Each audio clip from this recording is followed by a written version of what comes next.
Llegaron huyendo de la muerte. Eran 9, la emperatriz viuda y sus 8 hijos, entre los que destacaba Otto, el primogénito. Encarnaban la fusión del dividido territorio austrohúngaro, una unión simbólica que vivió en Lekeitio durante casi 10 años.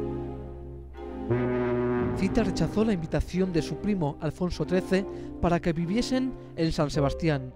En Lekeitio encontramos la estabilidad que nos faltaba. Pero no solo estabilidad, porque los lekeitiarras Ayudaron en cuanto a comida y demás porque llegaba más que nada con lo que tenían puesto. Motivo por el que Zita en la guerra civil hablase con Franco para que salvarían a los que estaban con pena de muerte. Es una pena que se olvide. El palacio, quemado 2 veces y reconvertido en hotel después, es su recordatorio vivo. Tan solo basta con ambientar la estancia con la música que se escuchaba en la época. Entonces podremos oler los aromas del pasado. Y así, cerrando los ojos, veremos a la familia austrohúngara aquí, en esta estancia.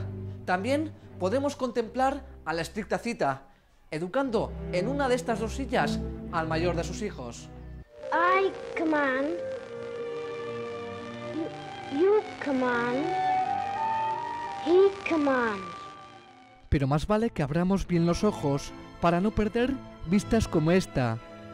Una preciosa panorámica de la isla por la que solía andar Otto. Una roca llena de árboles que ya no volverá a visitar.